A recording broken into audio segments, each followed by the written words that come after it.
العظیم اعوذ باللہ من الشیطان الرجیم بسم اللہ الرحمن الرحیم لقد کان لکم فی رسول اللہ اسوۃ حسنہ صدق اللہ مولانا العظیم وصدق رسولہ النبی الکریم۔ 3:45 سے اس مذاکرے کے اختتام کا وقت ہے۔ ہم جیسے ہی یہاں پر پہنچے تو سب سے پہلے جو کاغذ ہمارے ہاتھوں میں تھمایا گیا وہ یہ شیڈول تھا، اور 3:45 کے بجائے 3:50 پر مجھے بلایا گیا، تو میں سوچ رہا ہوں کہ مجھے کیا کرنا چاہیے، اور موضوع ایسا دیا گیا ہے کہ عبداللہ شاہ صاحب نے بالکل ٹھیک کہا کہ تعلیم اس وقت سب سے بڑا مسئلہ ہے، اور جو سب سے بڑا مسئلہ ہے اس کے لیے سب سے کم وقت ہے ہمارے پاس۔ ساتھ ہی ساتھ پر ہم ان لوگوں سے بات کر رہے ہیں کہ جو لوگ اس پورے سندھ کے اندر اس سندھ کی تعلیم کو حقیقت میں اخلاص کے ساتھ درست کرنے کا تہیہ کیے ہوئے۔ یہاں پر عبدالعزیز غوری صاحب کی تقریر ہوئی، ہمارے محترم ڈپٹی ڈائریکٹر ہیں امین شیخ صاحب کی گفتگو ہوئی، محترم عبداللہ شاہ صاحب نے، شاکر شکور صاحب نے گفتگو کی۔ میں سمجھتا ہوں کہ ان تمام گفتگوؤں کے نتیجے میں جو ایک بات سامنے آئی ہے وہ یہ کہ اس پورے ماحول کے اندر، سندھ کے اس پورے گوشے کے اندر اگر کوئی ہے کہ جس نے یہ نعرہ لگایا ہے اور عہد کیا ہے اور حلف اٹھایا ہے کہ تعلیم انقلاب کا ذریعہ تعلیم، تو وہ گرو یہی ہے جو آج ہمارے سامنے موجود ہے۔ اس لیے سب سے زیادہ ذمہ داری اسی گرو پر آتی ہے کہ جس نے خدا کے سامنے حلف اٹھایا، کسی اور کے سامنے حلف نہیں اٹھایا، خدا کے سامنے حلف اٹھایا کہ ہم انقلاب لائیں گے۔ منزل کا تعین کر دیا گیا، انقلاب کے اس راستے کا انتخاب کر دیا گیا، راہوں کو چن لیا گیا، منزل کا انتخاب کر لیا گیا، لیکن معاملہ یہ ہے کہ اس منزل کی طرف جو ہماری سمت میں جو ہمارا سفر ہونا چاہیے وہ سفر اس رفتار سے نہیں ہے جس رفتار سے سفر کو آگے چلنا چاہیے۔ کسی شاعر نے جو بات کہی کہ اٹھ باندھ کمر کیا کرتا ہے، اٹھ باندھ کمر کیا کرتا ہے، پھر دیکھ خدا کیا کرتا ہے۔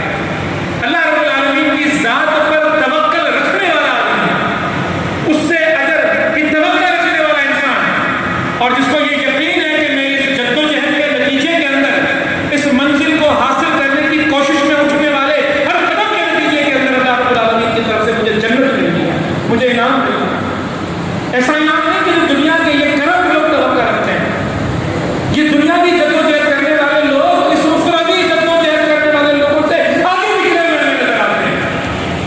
ان کی رفتار تیز ہے، وہ نظام کو بگاڑنے کے پیچھے لگے ہوئے ہیں، وہ دنیا کے اندر اپنی منفیت کے لیے، وہ دنیا کی زندگی کو اپنا سب کچھ سمجھ کر اس دنیاوی زندگی کے حصول کے لیے اپنی جانیں لگائے ہوئے ہیں، لیکن جن کو جنت کی تلاش ہے اور جنہوں نے جنت کی تلاش کے لیے اس راستے کا انتخاب کیا ہے وہ ان راہوں کے اندر جدوجہد کمی نظر آتے ہیں۔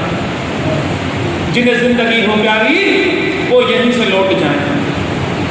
ان جدوجہد کے راستوں کے اندر پھر امبار لوگوں کی ضرورت نہیں ہوتی، کم حوصلہ اور کم ہمت لوگوں کی ضرورت نہیں ہوتی، یہاں پر پرحسن لوگوں کی ضرورت ہوتی ہے، یقین مستحکم رکھنے والے لوگوں کی ضرورت ہوتی ہے، اور جو شہادت کی آرزویں رکھنے والے لوگ ہوتے ہیں یہاں پر ان کی ضرورت ہوتی ہے۔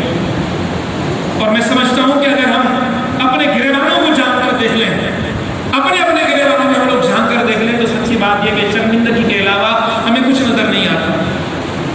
ذمہ داری کا تعین کر دیا جائے کہ سندھ کی تعلیم کو تباہ کرنے والے یہ جو چور ہیں، ان چوروں کا پیچھا کس نے کرنا چاہتا ہے؟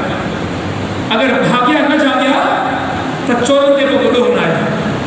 یہ جو پیچھے نکلنے والے لوگ ہیں، چوروں کو پکڑنے والے لوگ ہیں، ان کے گریبانوں میں ہاتھ ڈالنے والے لوگ ہیں، اگر انہوں نے اپنی ذمہ داری چھوڑ دی تو پھر یہ کام اس طرح نہیں ہو سکتا جس طرح اس کام کو اپنے درست سمت کے اندر آنا چاہیے۔ لطیف کا بہت پیارا شعر سامنے آپ کے سامنے پیش کیا، صدائے کی صدقہ صد امید خواہش آرزویں ہر ایک کرتا ہے، بھوک نہ باسے کا بھوک یہ برداشت ہے، ایسے نہیں ہوتی۔ بھوک جس کو برداشت کرنے کی جس کے اندر ہمت ہوگی وہی خواہش رکھے، وہی امیدیں رکھے، وہی سفر پر نکلے، وہی اپنا زیادہ راج و ایمان کی صورت کے اندر اس کے جسم میں ہونا چاہیے، وہ جو روحانی گرمیاں ہیں اس کے اندر ہونی چاہیے۔ اور اس میں کوئی شک نہیں ہے کہ یہاں روحانی گرمیاں نہیں ہیں۔ میں جب اسلامی جمعیت طلبہ میں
زندگی اسلام کہتے ہیں یہ چڑیا کا کردار اگر کسی کو ادا کرنا ہے تو وہ کردار ہمیں تنظیم اساتذہ کے نشانیوں کی صورت کے اندر نظر آتا ہے اور ان غازیوں کی صورت کے اندر نظر آتا ہے، لیکن اس کردار کا تعین بھی کرنا ہے، اہداف کو بھی طے کرنا ہے، منزل تو بالکل سامنے ہے، دو قدم کا ہم چلیں گے انشاءاللہ منزل تک پہنچ جائیں گے۔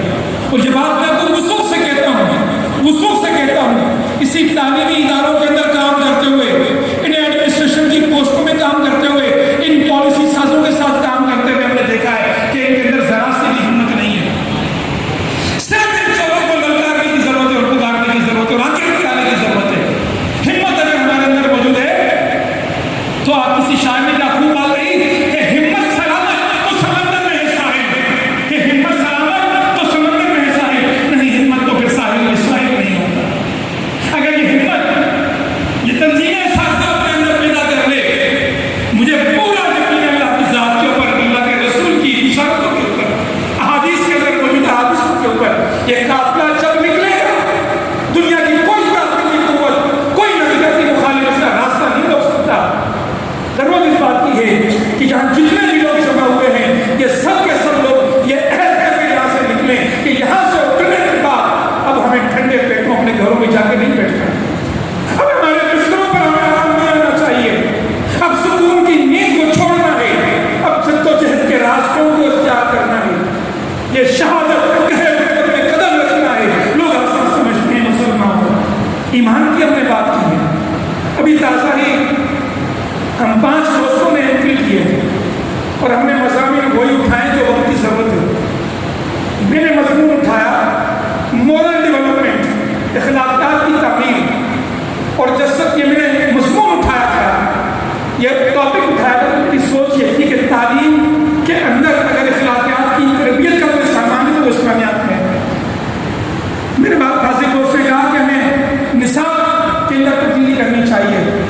میں نے جب گہرائی سے مطالعہ کیا تو مجھے معلوم ہوا کہ یہ اخلاقیات کا نقطہ مورل ڈیولپمنٹ، ایتھیکل ڈیولپمنٹ، یہ مجھے ہر سبجیکٹ کے SLO کے اندر نظر آیا، ہر سبجیکٹ کے اندر۔ میں نے انگلش کا سبجیکٹ اٹھایا مجھے وہاں نظر آیا، میں نے میتھمیٹکس اٹھایا مجھے وہاں نظر آیا، میں نے فزکس کو اٹھایا مجھے وہاں نظر آیا۔ میں اپنے گائیڈ کے ساتھ بیٹھ گیا، میں نے کہا بیسک تھیوری جو میری تھی وہ تو نہیں ریجیکٹ ہو گئی۔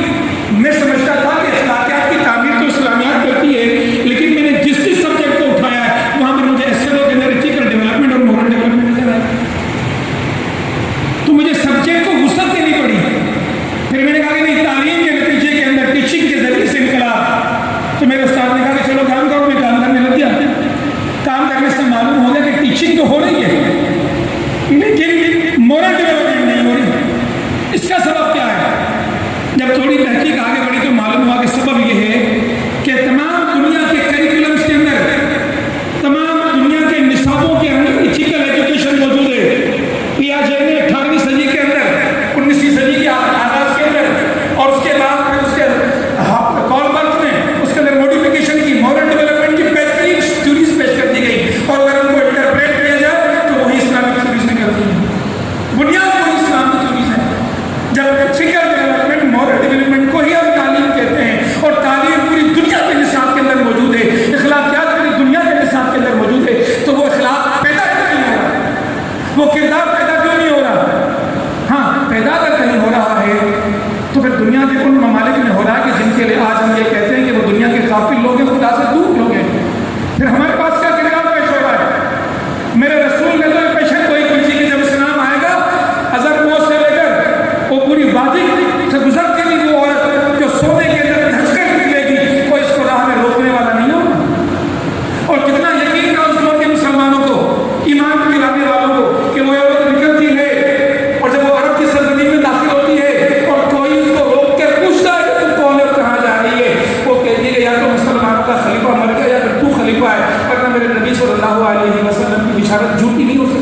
ہم اس ٹارگیٹ کو اچیو کرنے میں ناکام ہو گئے. ہمارے میرے بچارے دوستوں نے مل کر وہ جو ٹیم جو غیر وابستہ ٹیم کی لیکن ساتھ کام کر رہی تھی, اس نے جان کے ہمیں اپنی ذمہ داری ادا کرنی چاہیے تھی, ہم اپنی وہ ذمہ داری ادا نہیں کر سکے. تو میں آپ کے سامنے باتیں کر رہا تھا کہ آج اسی نبی کی وہ بشارت کہ ایک عورت کو زیورات کے اندر سج دھج کر اکیلے ملے گی اور کوئی اس کو پوچھنے والا نہیں ہوگا. آج لاہور کے موٹر وے پر کیا ہوگا؟ یہ کردار اس نے پیدا کیے کہ معصوم بچوں کے سامنے اس کی ماں کے ساتھ حسمت دری کی جائے. کہیں دنیا کے اندر یہ تصور ملتا ہے کیا دنیا کے وہ ممالک کے جہاں اسلام موجود نہیں ہے لیکن ان لوگوں نے فکر ایجوکیشن کو اٹھایا, انہوں نے اپنے لوگوں کو بنایا, ہم اپنے لوگوں کو نہیں بنا سکے. آج خدا کی بات ہے ہم مجرم ہیں, یہ اساتذہ مجرم ہیں. اور اساتذہ تو اس پاکستان کے اندر پہلے تو کہتے تھے کہ جس کو نوکری نہیں ملتی اس کو استاد بنا دیا جاتا ہے. آج PAS کرنے والا, PCS کرنے والا, SPCS کرنے والا رشک کرتا ہے کہ 20واں گریڈ آپ کے پاس ہے, 19واں گریڈ آپ کے پاس ہے, 18واں گریڈ آپ کے پاس ہے. مجھے ایڈمنسٹریشن کے طور پہ کام کرنا پڑتا ہے ڈی کے ساتھ. مٹیاری کے DC کے ساتھ بیٹھا ہوا تھا میں, اس نے کہا کہ تم بتاؤ تمہاری تنخواہیں کیا ہیں. ہم نے تنخواہیں بتائی, سب لوگوں نے, وہ حیران ہو گیا, ششر کیا کہ میں اتنی تنخواہیں. پھر کہنے لگا پتہ ہے میری تنخواہ کیا ہے؟ کیا تنخواہ کی؟ کہ 48,000 روپے. ہم حیران ہو گئے. ہماری ڈیو کی سوالات کہ سر میری تنخواہ لے لو, یہ سیٹ مجھے دے دو. تو جواب میں کسی نے کہا کہ میں نے 10 سال محنت کر کے یہ سیٹ حاصل کی, میرے 10 سال مجھے پکڑ. اس نے ذمہ داری نہیں لی تھی, ذمہ داری ہم نے لی تھی. ہم ذمہ دار تھے کہ اس قوم کی کردار کی تعمیر کریں گے. چیلنجز بہت ہیں, ان چیلنجز پہ میں سرسری سے نظر ڈالنا چاہوں گا کہ مورل ڈیولپمنٹ کے حوالے سے میں نے بات کی. شعیب احمد لغاری نے بھی تعزیت کی, اس نے اسٹوڈنٹ ٹیچر ریشو کو کا ایشو اٹھایا. شہروں میں ایک اسکول میں 25 طالب علم 15 ٹیچر, بارانی دیہات کے اندر 150 بچے ایک ٹیچر. یہ کون سا انصاف ہے؟ پورے سندھ کے اندر ریشنلائزیشن کرنے کی ضرورت ہے تاکہ بچوں کو مساوی اساتذہ فراہم کیے جا سکیں. کیا رکاوٹ ہے اس کے اندر؟ کیا پریشانی ہے اس کے اندر؟ کون اس مسئلے کو اٹھائے گا؟ ریسرچ نے ثابت کر دیا کہ سب سے بڑا تباہی کا مسئلہ یہی ہے کہ جہاں پر اساتذہ کثرت میں وہاں بچے نہیں ہیں, اور جہاں بچے کثرت میں وہاں اساتذہ نہیں ہیں. اور کوئی ایشو بھی نہیں ہے, اساتذہ بھی موجود ہے اور بچے بھی موجود ہے, صرف تقسیم درست کرنی ہے. یہ سب کی تعلیم کا بہت بڑا مسئلہ ہے جو ایک ریسرچ سے آئیڈینٹیفائی ہوا. اسی طرح ایک اور ریسرچ کی اسکول مینجمنٹ کمیٹیز کی SMCs کی ہم 5 لوگوں نے کی, اور 5 میں جو ہے ایک ہماری بہن کی ہمارے ساتھی تھی, اس نے اس مسئلے پر بات کی. جب اسکول مینجمنٹ کمیٹیز کے ڈاکومنٹ کو اٹھا کر دیکھا گیا تو گورنمنٹ کو یہ کہتی ہوئی نظر آئی کہ ہم ان اداروں کو ایک پیلٹ سے حوالے کر رہے ہیں. یہ ایڈمنسٹریٹو انچارج ہیں, چیئرمین ریلوے سے ہوگا, جنرل سیکرٹری ہیڈ ماسٹر ہوگا, پھر اس کو ترقی کیوں نہیں کر رہا؟ SMC کیا کر رہی ہے؟ SMC اپنا رول ادا کر رہی ہے نہیں کر رہی؟ ریسرچ نے ثابت کیا کہ SMC تو صحیح ہوئی ہے. SMC کو پتہ ہی نہیں ہے کہ میرا کام کیا ہے. تو یہ کون بتائے گا کہ SMC کو, کون جگائے گا کہ SMC کو؟ کیا یہ کردار ہمارا نہیں کہ اپنی سندھ کے تمام کوٹھوں میں اور گاؤں میں جائیں, کمیونٹیز کو بولیں کہ آپ کے بچے جن اسکولوں میں پڑھتے ہیں اور اسکولوں کی گورنمنٹ کے اسکولوں کے مالک آپ لوگ ہیں. اسی طرح میں آپ سے بات کرنا چاہتا ہوں کہ یہ جو ریسرچ ہے یہ بھی جب پاکستانیوں کے ہاتھ میں آ گئی تو ٹھگوں کے ہاتھ میں آ گئی. انہوں نے گھروں میں بیٹھے ہوئے ڈرائنگ روم کے اندر بیٹھے ہوئے ریسرچ کرنا شروع کر دی. اس کے اندر بھی ہمارے لوگوں کو داخل کرنے کی ضرورت ہے, نظریاتی لوگوں کو داخل کرنے کی ضرورت ہے. ابھی کل ہی ہم لوگ ایک ریسرچ پڑھ رہے تھے, ایک ریسرچ آئی ہے کہ کردار سازی پرائیویٹ اسکول زیادہ کرتا ہے یا مدرسہ زیادہ کرتا ہے. اب مجھے بتائیں کسی اندر سے بھی پوچھ لیں, جس نے نہ دیکھے وہ اسکول, کیا وہ بولے گا کہ پرائیویٹ اسکول کے اندر تربیت اچھی ہوتی ہے اور مدرسے کے اندر تربیت اچھی نہیں ہوتی؟ لیکن چونکہ یہ ریسرچ کرنے والے NGO والے تھے, انہوں نے اپنی پوری ریسرچ کا نتیجہ یہ نکالا کہ پرائیویٹ اسکول والا جو تربیت اچھی کرتا ہے مدرسے کے اندر تربیت اچھی نہیں ہوتی. تو ان ریسرچ کو بھی اپنے صحیح ہاتھوں میں لینا ہے, ریسرچ پیدا کرنے, ان عنوانات کے اوپر ریسرچ کرنی ہے. یا انفراسٹرکچر کی بات ہوئی, سندھ گورنمنٹ نے ورلڈ بینک میں بجٹ دیا, اسکول اسپیسیفک بجٹ, اربوں روپیہ بجٹ آیا, خربوں روپے بجٹ آیا. 5 سال تک مسلسل کے بجٹ ڈاؤن ہوا. مقصد کیا تھا؟ 6 ہیڈ تھے اس کے. اسکول کو فرنیچر دو, ٹوٹ پھوٹ اسکول کے اندر جو ہو چکی ہے تعمیرات کی وہ اس میں سے کر لو, اسٹیشنری خریدو, لائبریری تعمیر کرو, لیبارٹریز کو فنڈ دو, بچوں کو